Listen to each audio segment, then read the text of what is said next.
Hey, hey, hey, hey, hey! It's your boy DC. Hey, coming to you live again from the Magic Sitting here with my co-host. I'm just saying, Renee Green.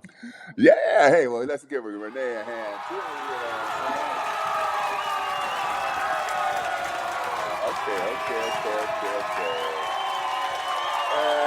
Okay.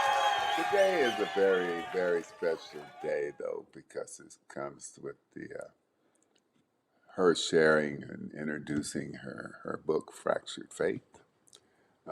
This show is going to give you some insight to that. And hey, it's realistically, you're by being a listener now, you're getting to know the story behind the story. We've kind of prepped people along the way, and tried not to give away too much. But today, this is totally on my dear friend. I'll intercede every now and then, but here we go. I'm interested to hear it myself. So let's welcome, give Renee a big hand, and hey, so we can all hear the story. Hey, thank you.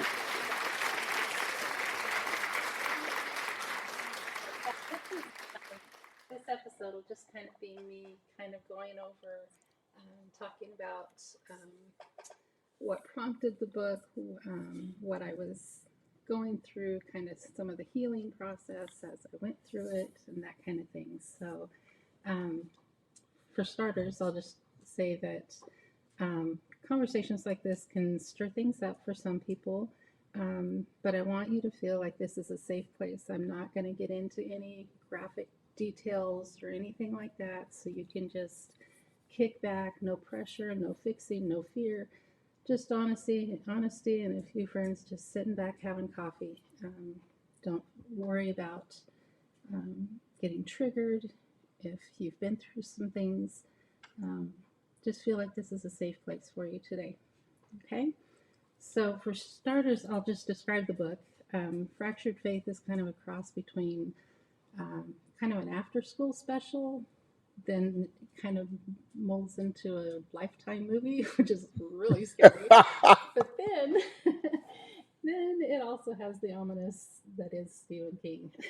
So, if you can wrap your head around all of those three things, and of course the after school special, I just dated myself. I don't know if you remember those, Donald. But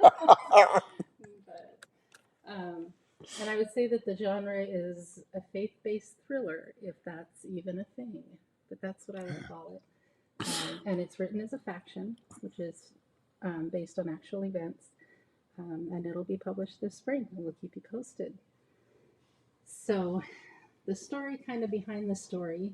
Of course, it wasn't in my plan to become an author, and I definitely didn't set out to publish anything when I did start writing. But then friends and family and counselors would tell me that my story needed to be told. I had gone through something that not a lot of people have gone through or are even aware that can happen to someone.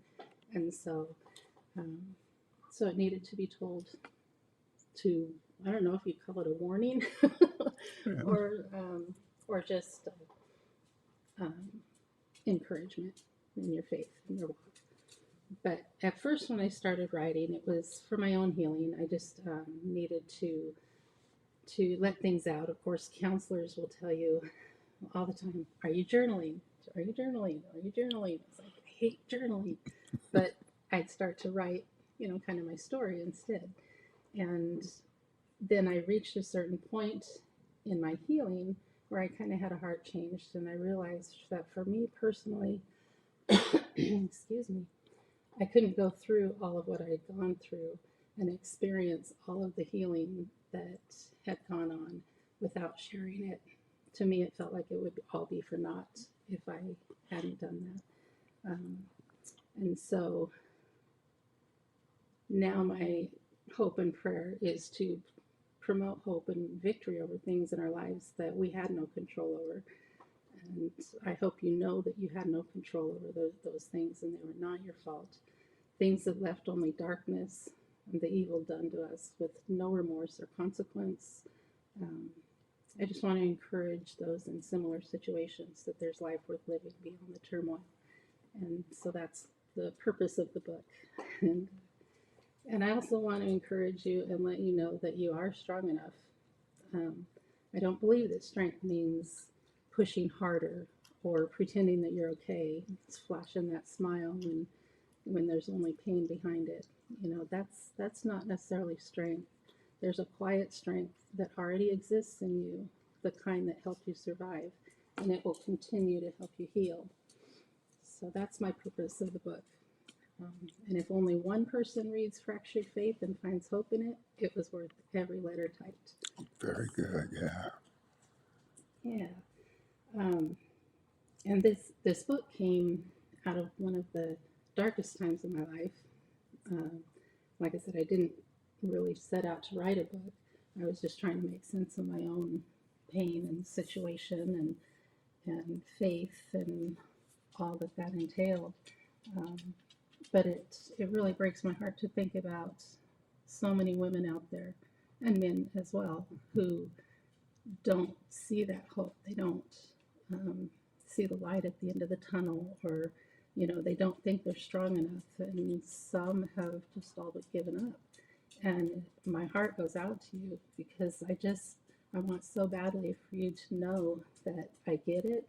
I've been there, and I'm someone who has made it to the other side for the most part.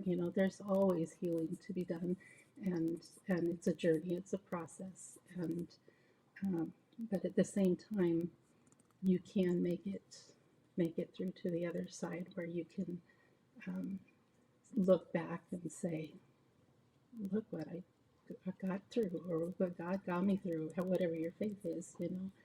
Um, so I just wanted to kind of get into a little bit of what trauma does to a person, because this is basically what happened to me.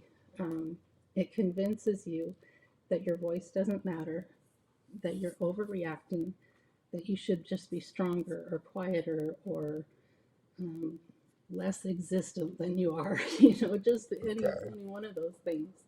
And it screamed all of those things for me and then some. My sense of self was demolished, my faith was in turmoil, and my sense of safety was just null and void.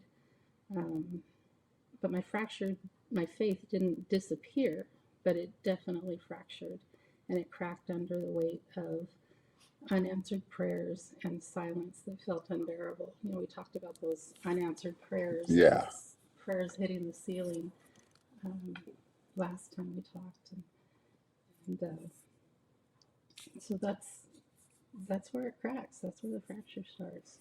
A lot of times. And I noticed in the notes that she stated, faith taught her to stay. Trauma taught her to survive staying. Could you kind of touch on that? I Mm-hmm. mean, that is so unique. Okay, matter of fact, I need to tell the audience one more time. Uh, I'm getting this first as well as you are, and I see here where faith taught her to stay. Trauma taught her to survive staying. I need for you to unpack that a little bit for Okay. us, okay? Well, the faith taught her to stay was basically, in my situation, um, my faith in God, well, actually, my upbringing and my belief system is a lot of the reason I stayed. Raised in in a Christian home, and where faith is, or um, it's taught that you just have faith in God, everything's going to work out. It'll be all rosy at some point. Just stick it out. And I'm not saying that all faith-based religions or whatever are like that, but that's the message I received for myself growing up. And so my faith um, kind of instilled in me this um, unhealthy version of what godly submission was. I'm talking about my ex-husband now. It's um, my faith that God was going to, at some point, um, work this all out for His good, um, kept me staying there, regardless of the situation. And um, and it was difficult. I wanted to walk away so many times, but um, I felt like I was going to be a disappointment to God if I did. And um, so, in a way, it was my belief system, but at the same time, there was faith that God was going to reward me for sticking it out. you know. Okay. And that belief system doesn't it's kind of stem from our families as well. I mean, I Sure. think there were times that we had talked about where they had mentioned, well, it's not all bad. Right. And I think a Right. lot of people hear that. It's not all bad. Look at how he's taking care of you. He's put a roof Mhm. over your head, da da da da da da da. Mhm. And there is just keep looking for the good, Exactly. Yeah. trying to deduce the good, and that is how can I ask this? Isn't that I hate to say a false faith, but Mhm. a false analogy of faith? Mhm. Yeah. And that's what that kind of strikes me as, Yeah. because faith taught her to stay, Mhm. taught you, Mhm. okay? And so Yeah. this wasn't a faith that was really, do I dare say, given to you by God. Right. Right. Okay, I was kind of acting on my mom and dad's faith, and what they had instilled in me. And I mean, there were times when, especially the later in the marriage, that it got where it really was it. There was a point where their faith turned into my faith. God became new and personal to me. It wasn't just my parents' God. You know what I mean? Because a okay, lot of times kids grow up knowing their parents' God, and they don't discover who God is for themselves. okay, So um, that's at one point it did turn into my own faith, but I think it was at that point that I was confined to my room and unable to do anything about it other than just bask in that faith. And there were definitely times that it wavered. But then the other part, trauma taught her to survive staying, is basically you survived so much. Um, you've developed unhealthy, probably coping skills and just things, just survivor skills basically, and those are the things that um, teaches you to survive sticking around, staying. And so that's what I kind of mean by that. So does that make sense? yeah, it really does. It's almost like the warning signs of a storm when you go through the storm so many times. And I liken it to people who live in Tornado Alley. And Right. they never move out, but they Yeah. know the season's coming, and they Yeah. can tell the signs of the storm, and so they begin to board up to have their defensives copable. Hmm. Okay, not to win, but Exactly. just to be able to cope. Yeah. And so I'm kind of likening it to that That's exactly. for you to Yeah. be able to make it through that trauma, Hmm. because the trauma is going to continue, and it's going to continue. And so it's almost like being able to cushion it, to Yeah. soften the blow that is coming. Yeah. It's almost like a boxer. He's got a hard right hand, Yeah. but you got to get through the jabs first. The turning point. Turning The point. turning point. Yeah. I know she put here there wasn't one big aha moment. That's right. For my yeah, for my faith and for my healing, yeah, there wasn't one big aha moment. Healing didn't and doesn't come with fireworks blast and you're healed, you're healed. It's moment by moment, and um, yeah, it came in tiny little moments where I was realizing that I was allowed to say, this hurt, or this was wrong, you know, this was not my fault. Excuse me. Realizing that God wasn't offended by my questions. Um, there were so many times where um, I just did not understand. And, or there's like, how could you, God? You know, those kinds of things. And I'm like, He wasn't offended by that. He wanted to um, come alongside me and wrap me up in His mighty wings and embrace me and and just honor every tear. And and so that was a really powerful moment for me. Um, and realizing that survival itself was an act of courage. Um, it just was. I mean, you don't know how much you have in you until um, you live it, and um, it takes courage. It also takes courage to get out of that situation. Uh, so you think you're courageous to go through it, but man, it takes a lot of courage and bravery to actually leave it. Um, so yeah, and um, the other thing is realizing that my faith didn't break because I was weak.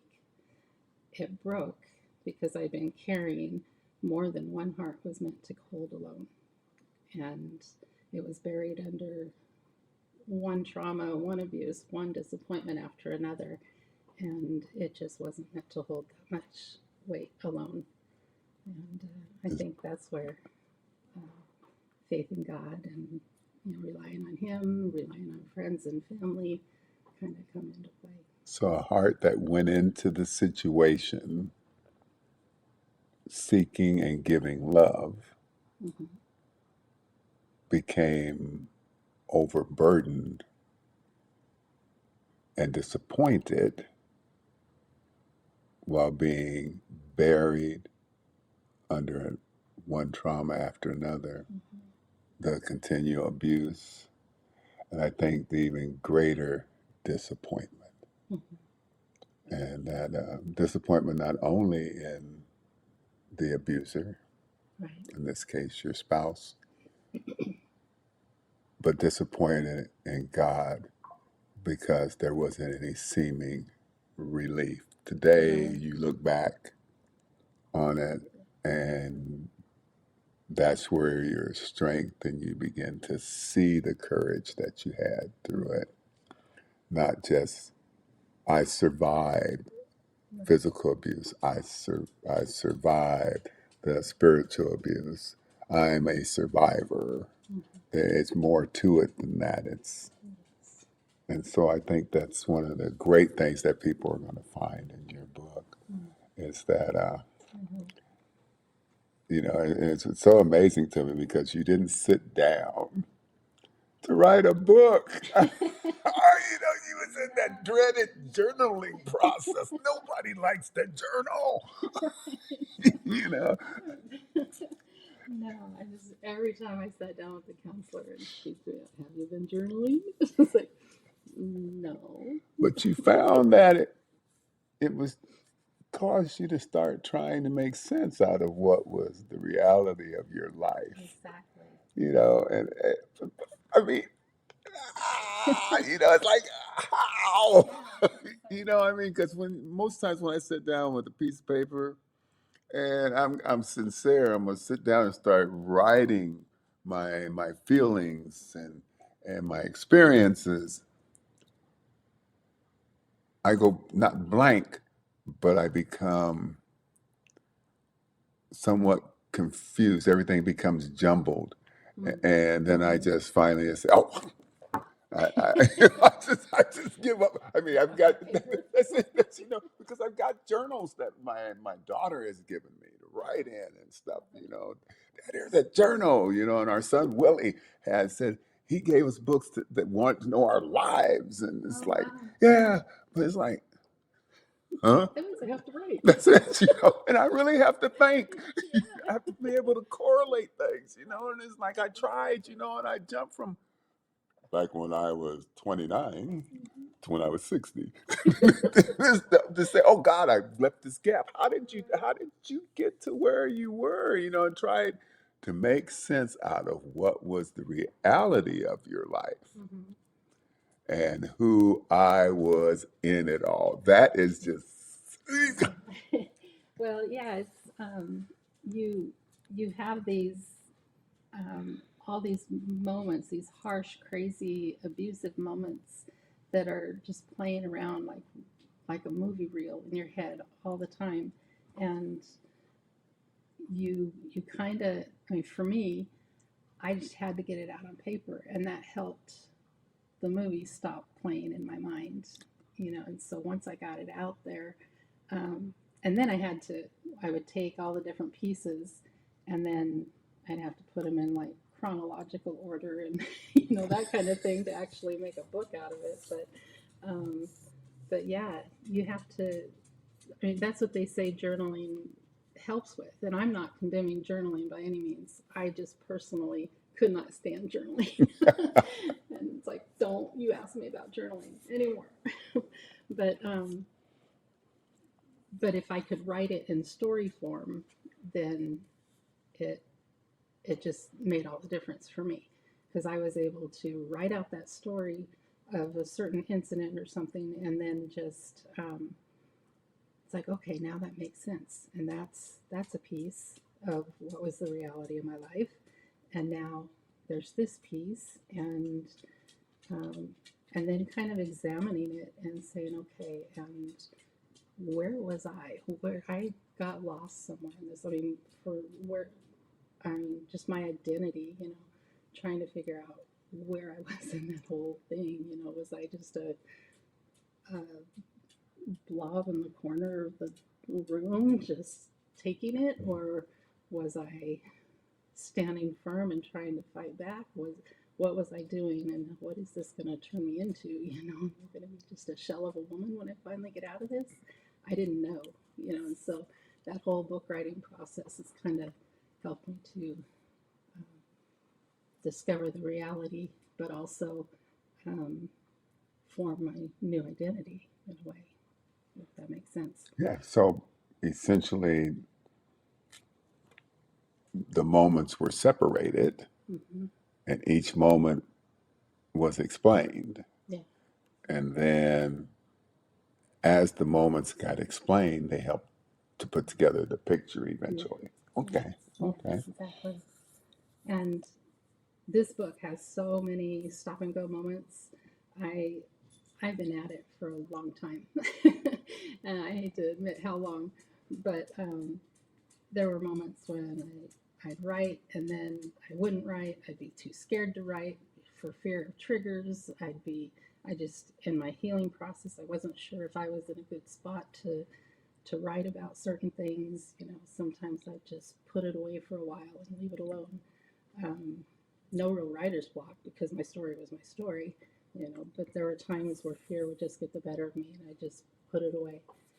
Um, but finally, a friend came along and told me it was time, and she was really um, confident that this story just really needed to be out there, and so she offered to pray for me every time I sat down to write. And she said, just shoot me a text, tell me you're writing, I will be on my knees, and when you send me a text back, I'll stop praying until you start writing again. And she did. She was committed to praying for me as I did that. And so um, fear was demolished. All that fear was demolished by prayer. And those pages became fractured faith, not a polished story about having it all together by any means, or even a fairy tale ending. I don't want to give anything away, but I'm here. But an honest story about what it looks like to hold pain and belief in the same hands. So, Wow. yeah, that's kind of how it came about. I noticed that you have this, there's a passage that was referred to. Yes. I'm going to read this short passage for you. And it's just a quiet moment from the book. Nothing graphic, just a pause after a very confusing experience. It's brief, but it captures the heart of the book. And if you're listening and this feels close to home, just take a deep breath. You don't have to relive anything, just listen. Okay, so here we go. As sad as it all was, Annie still held hope, though it thinned with each day spent under Brian and Kay's control. And with each day she remained confined to her room. She was scared to leave, scared to stay, scared to let go of Leah, and scared for what this was doing to her family. The crack in her faith was spreading like a chip across the windshield, and yet beneath it all, a tiny glimmer remained. So I'm going to leave it at that, because that is just a little blurb that matters so much, because it marked a moment of recognizing hope, no matter how small, even in the darkest times. So yeah, that's what I've got. If any part of my story resonates with you, the book is called Fractured Faith. I wrote it for women just like you who are listening, and I hope it feels like sitting with a friend who just understands.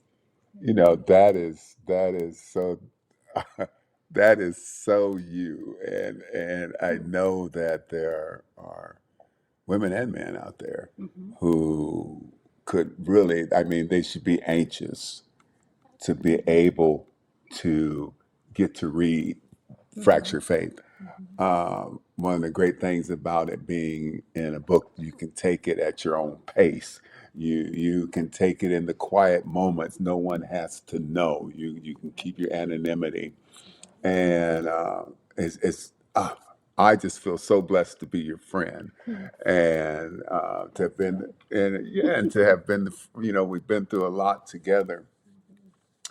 Um, as we are coming slowly to the end of this episode, it's like time just seems to fly.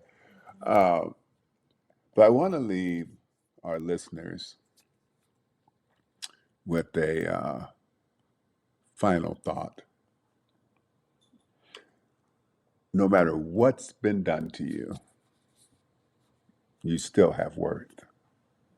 Not because the world was kind, but because God was intentional when He made you. What hurt you did not rename you. What broke you did not erase you. What others failed to protect does not disqualify you from being cherished. Pain may have passed through your life, but it does not get to own your identity. Let me say that again for you. Pain may have passed through your life, but it does not get to own your identity. Scars are not sentences, they are evidence that you survived. You are not valuable after you heal, you are valuable while you heal. Even in the mess, even in the questions, even in the silence, God does not measure you by what happened to you, but by the love He placed within you. A love no hand could steal, no word could crush, no moment could undo. So lift your head, breathe again. Your worth was never up for debate, and it still isn't. Your worth was never up for debate, and it still isn't. So as we move into this night, I just want to thank you for, yeah, you can clap. It's good. It's all good. Uh, uh, as we ask for you to follow us, there are comments that are before us. Uh, Even though I'm not revealing them now, we thank you. We thank you so much, and I know that Renee and I both appreciate you. And we really pray blessings over you. And may this day give you the hope that is always there for you. May your head be held high and you not continue to debate your worth because God says you're worthy. And so until next time, what is it, Renee? Hard knocks is where hope. Hope rocks. Hey, until next time. God bless and have a fantastic week. See you Thursday. Bye.